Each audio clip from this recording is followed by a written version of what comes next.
भारत माता की, गंगा मैया की, गंगा मैया की। उत्तर प्रदेश की राज्यपाल आनंदीबेन पटेल, यहाँ के मुख्यमंत्री श्रीमान योगी आदित्यनाथ जी, उप मुख्यमंत्री केशव प्रसाद मौर्य, ब्रजेश जी पाठक, केंद्रीय मंत्रिमंडल के मेरे सहयोगी जितिन प्रसाद जी, पंकज चौधरी जी, यूपी सरकार के मंत्रीगण, सांसद और विधायकगण, अन्य जनप्रतिनिधि और विशाल संख्या में पधारे हुए मेरे प्यारे भाइयों और बहनों,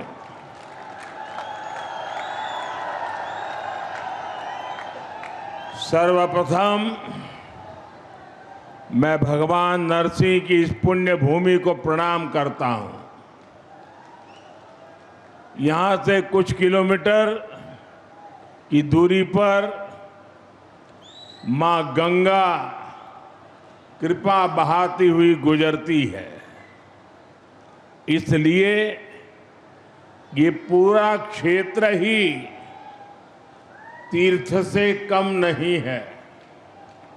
और मैं मानता हूं यूपी को एक्सप्रेस वे का यह वरदान, ये भी मां गंगा का ही आशीर्वाद है।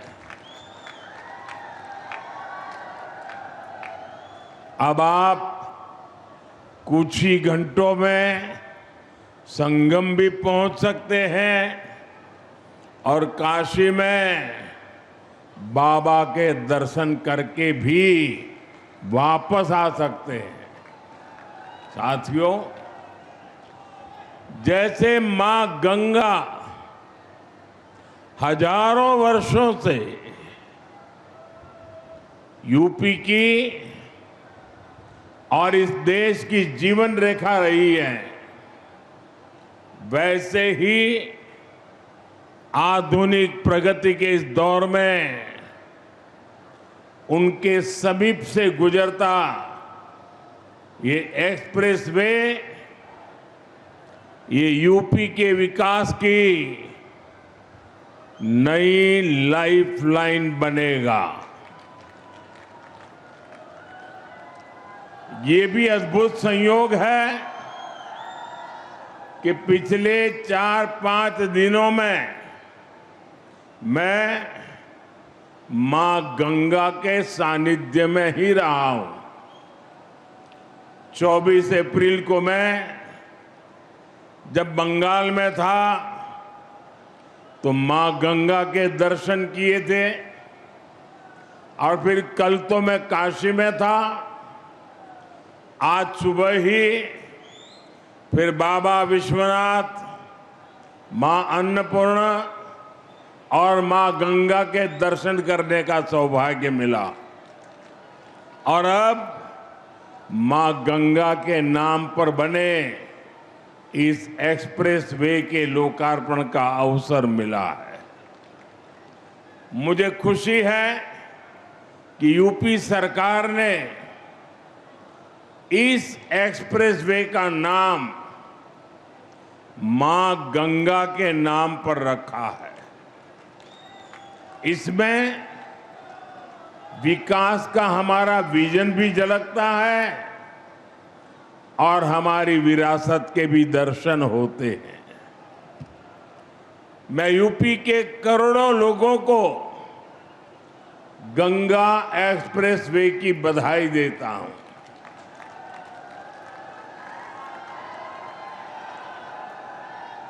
साथियों, आज लोकतंत्र के उत्सव का भी एक अहम दिन है। बंगाल में इस समय दूसरे चरण का मतदान हो रहा है और जो खबरें आ रही हैं उनसे पता चलता है कि बंगाल में भारी मतदान हो रहा है। पहले चरण की तरह ही जनता वोट देने के लिए बड़ी संख्या में घरों से निकल रही है। लंबी लंबी कतारों की तस्वीरें सोशल मीडिया में छाई हुई है। पिछले 6-7 दशक में जो नहीं हुआ, जिसकी कल्पना भी मुश्किल थी, वैसे निर्भीक वातावरण में बंगाल में इस बार वोटिंग हो रहा है। लोग भय मुक्त होकर वोट दे रहे हैं। ये देश के संविधान और देश के मजबूत होते लोकतंत्र का पुण्य प्रतीक है। मैं बंगाल की महान जनता का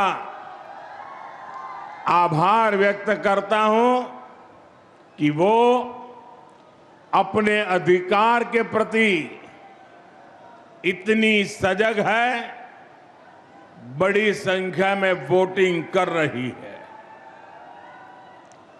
अभी वोटिंग खत्म होने में कई घंटे बाकी है। मैं बंगाल की जनता से आग्रह करूंगा कि लोकतंत्र के इस पर्व में ऐसे ही उत्साह से भाग लें। साथियों, कुछ समय पहले जब बिहार में चुनाव हुए तो बीजेपी एनडीए ने प्रचंड जीत दर्ज की थी, एक इतिहास रच दिया था।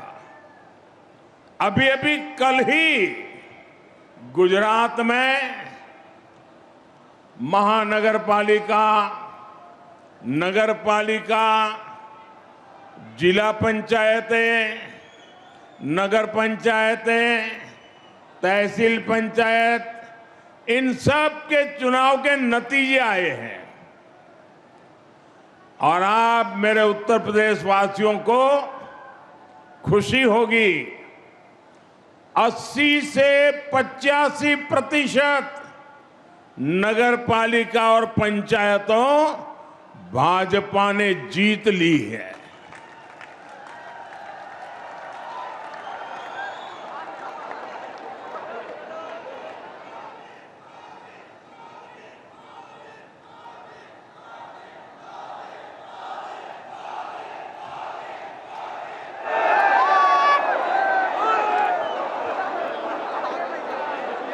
और मुझे विश्वास है कि इन 5 राज्यों के चुनाव में भी भाजपा ऐतिहासिक जीत की हैट्रिक लगाने जा रही है।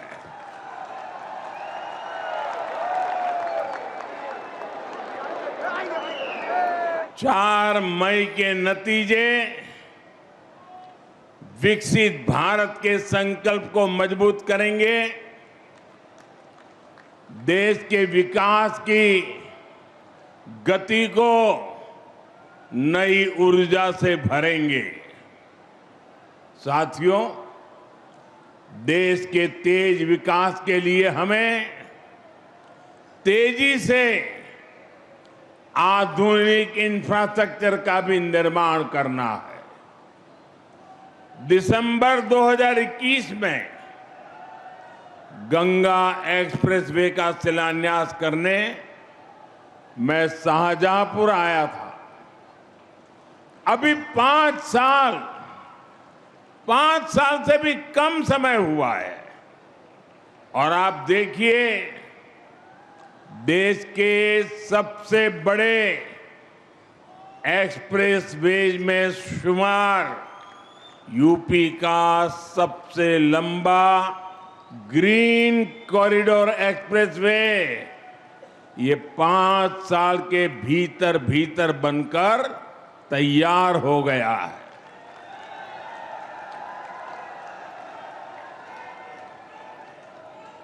आज हरदोई से इसका लोकार्पण भी हो रहा है। यही नहीं, एक और गंगा एक्सप्रेसवे का निर्माण पूरा हुआ है, तो साथ ही इसके विस्तार की योजना पर भी काम शुरू हो गया है। जल्द ही गंगा एक्सप्रेसवे मेरठ से आगे बढ़कर हरिद्वार तक पहुंचेगा।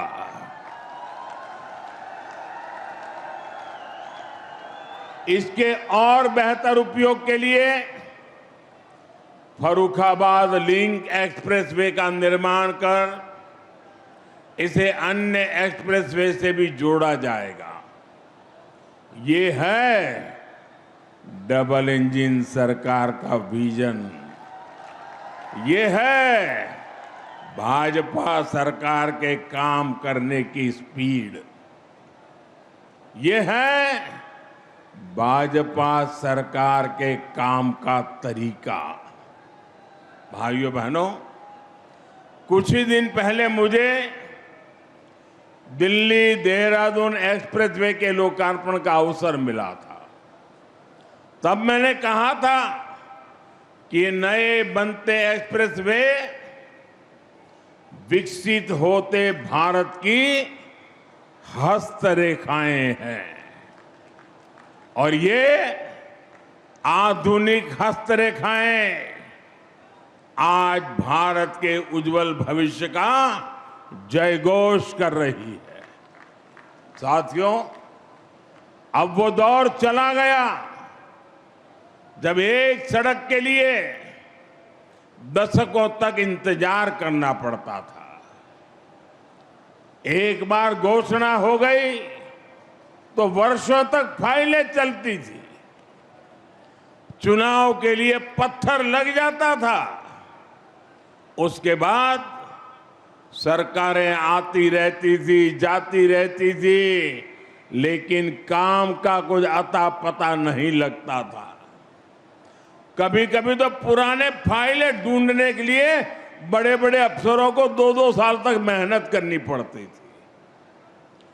डबल इंजन सरकार में शिलान्यास भी होता है और तय समय में लोकार्पण भी हो करके रहता है। इसलिए ही आज यूपी के एक्सप्रेसवे से भी ज्यादा रफ्तार अगर कहीं है तो वो यूपी के विकास की रफ्तार ही है। साथियों, वो एक्सप्रेसवे केवल एक हाई स्पीड सड़क नहीं है। ये नई संभावनाओं का, नए सपनों का, नए अवसरों का गेटवे है। गंगा एक्सप्रेसवे करीब 600 किलोमीटर लंबा है। पश्चिमी यूपी में मेरठ, बुलंदशहर, हापुड़, अमरोहा, संभल और बदायूं, मध्य यूपी में शाहजहांपुर, हरदोई, उन्नाव, रायबरेली, पूर्वी यूपी में प्रतापगढ़ और प्रयागराज, इनके आसपास के दूसरे जिले, गंगा एक्सप्रेसवे, इससे इन इलाकों के करोड़ों लोगों का जीवन बदलेगा। साथियों, इन क्षेत्रों को गंगा जी और उनकी सहायक नदियों की उपजाऊ मिट्टी का वरदान मिला है। लेकिन पहले की सरकारों ने जिस तरह किसानों की उपेक्षा की, उसके कारण किसान परेशानियों के में ही घिर करके रह गए। यहां के किसानों की फसलें बड़े बाजारों तक नहीं पहुंच पाती थी। कोल्ड स्टोरेज की कमी थी, लॉजिस्टिक का अभाव था, किसानों को उनकी मेहनत का सही मूल्य नहीं मिलता था। अब उन कठिनाइयों का समाधान भी तेजी से होगा। गंगा एक्सप्रेसवे से कम समय में बड़े बाजारों तक पहुंच मिलेगी। यहां खेती के लिए जरूरी इंफ्रास्ट्रक्चर का विकास होगा। इससे हमारे किसानों की आय बढ़ेगी। साथियों, गंगा एक्सप्रेसवे यूपी के एक छोर को दूसरे छोर से तो जोड़ता ही है, ये एनसीआर के असीम संभावनाओं को भी करीब लाएगा। गंगा एक्सप्रेसवे पर गाड़ियां तो दौड़ेगी ही, इसके किनारे नए औद्योगिक अवसर विकसित होंगे। इसके लिए हरदोई जैसे दूसरे जिलों में इंडस्ट्रियल कॉरिडोर विकसित किए जा रहे हैं।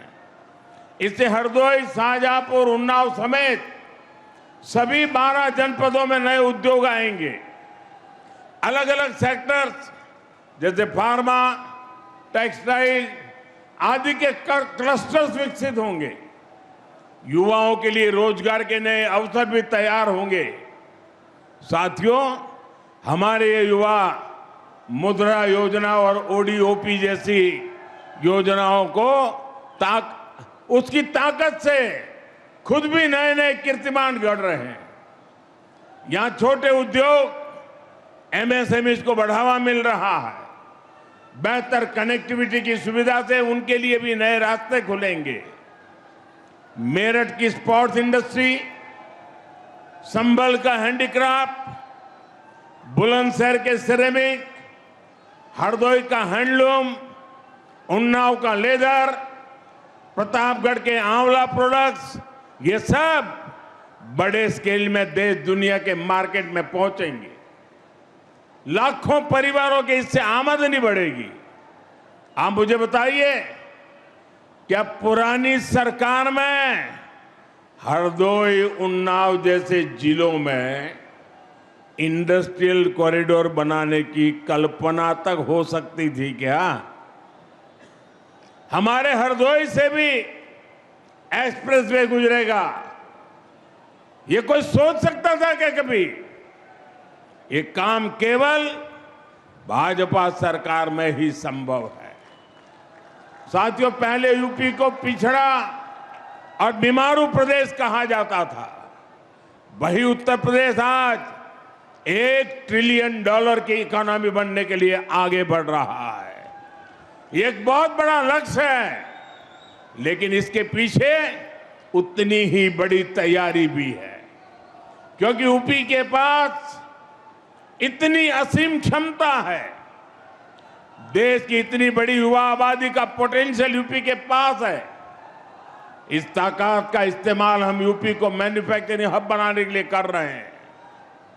यूपी में नए उद्योग और कारखाने लगेंगे।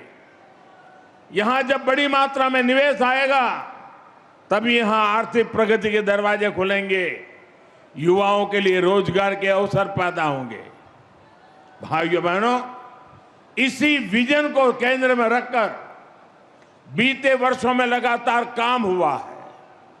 आप सब खुद भी महसूस कर रहे हैं, जिस यूपी की पहचान पहले पलायन से होती थी, आज उसे इन्वेस्टर समिट और इंडस्ट्रियल कॉरिडोर के लिए जाना जा रहा है। यूपी की इन्वेस्टर समिट में देश और दुनिया से कंपनियां आती हैं। यूपी में हजारों करोड़ रुपए का निवेश हो रहा है। आज अगर भारत दुनिया में दूसरा सबसे बड़ा मोबाइल निर्माता है, तो उसमें बहुत बड़ा योगदान यूपी का है।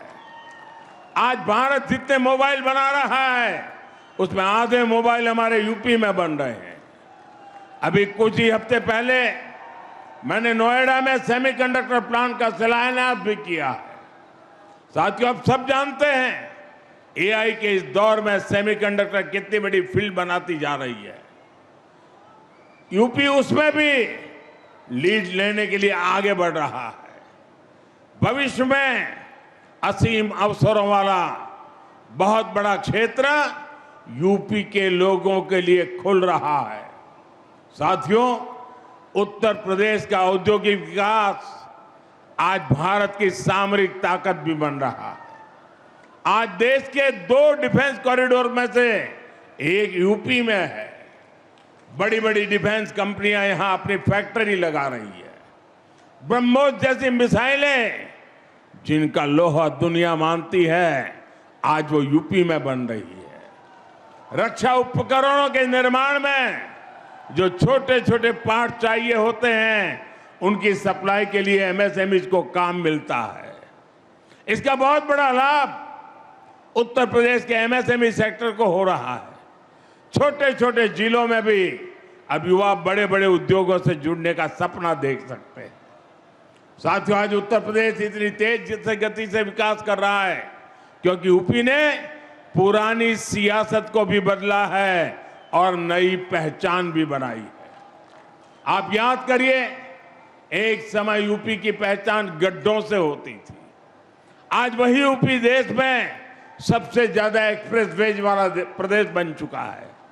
पहले यहां पड़ोस के जिले तक जाना भी बड़ा मुश्किल होता था, लेकिन आज उत्तर प्रदेश में 21 एयरपोर्ट है, 5 इंटरनेशनल एयरपोर्ट है।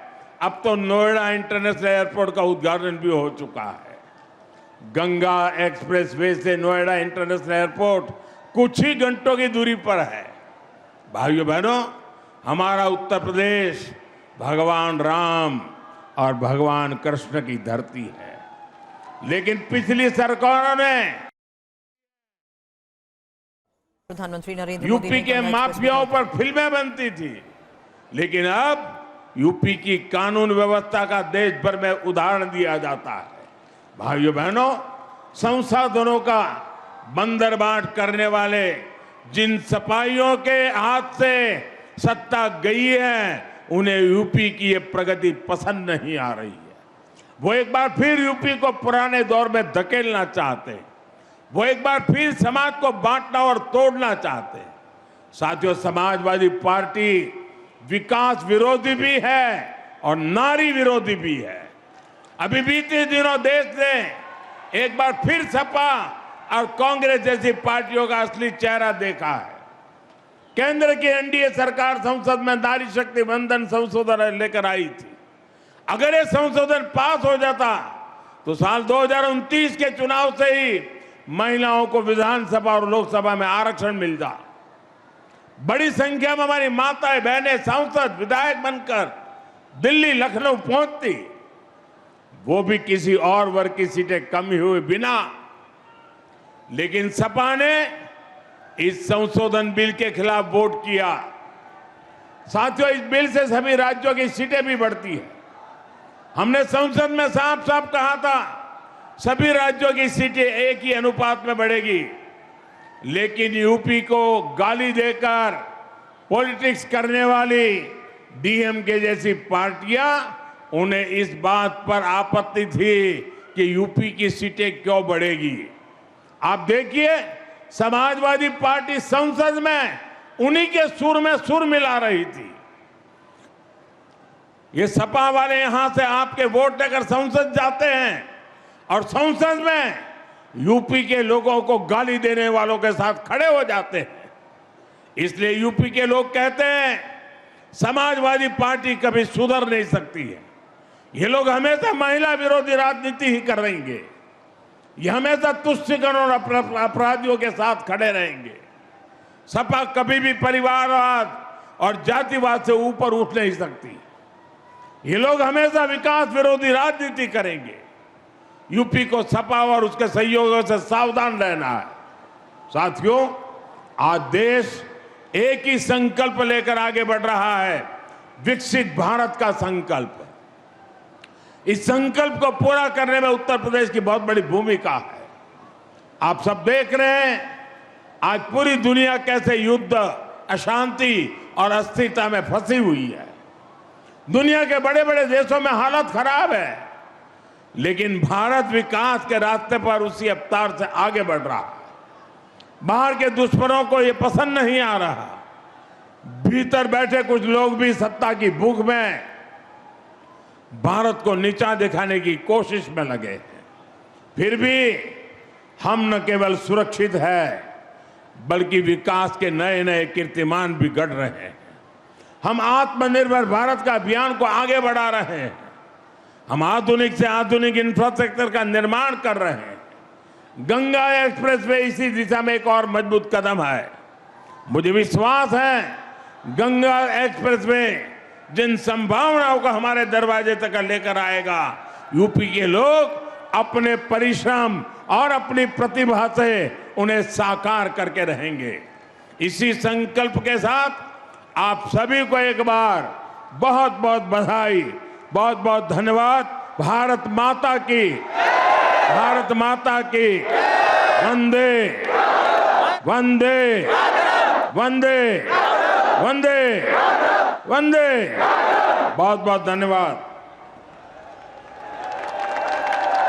तो प्रधानमंत्री नरेंद्र मोदी उत्तर प्रदेश के हरदोई में जहां पर गंगा एक्सप्रेसवे का उन्होंने उद्घाटन किया और इस मौके पर एक रैली को भी संबोधित किया। रैली में भारी भीड़ देखने को मिली और प्रधानमंत्री ने इस मौके पर जो नारी शक्ति वंदन अधिनियम बिल था उसकी भी चर्चा की, उत्तर प्रदेश के विकास की चर्चा की, विरोधियों पर भी हमला बोलते नजर आए। और ये परियोजना अपने आप में बहुत ज्यादा महत्वपूर्ण, लगभग 594 किलोमीटर का लंबा ये गंगा एक्सप्रेसवे, उसका लोकार्पण आज किया गया है। लगभग 36,000 करोड़ की लागत से ये पूरा एक्सप्रेसवे बना हुआ है और इस मौके पर उत्तर प्रदेश के मुख्यमंत्री योगी आदित्यनाथ भी मौजूद रहे थे और गंगा एक्सप्रेसवे पर ही प्रधानमंत्री ने आज एक पौधे का रोपण भी किया है और उस गंगा एक्सप्रेसवे का निरीक्षण करते भी नजर आए।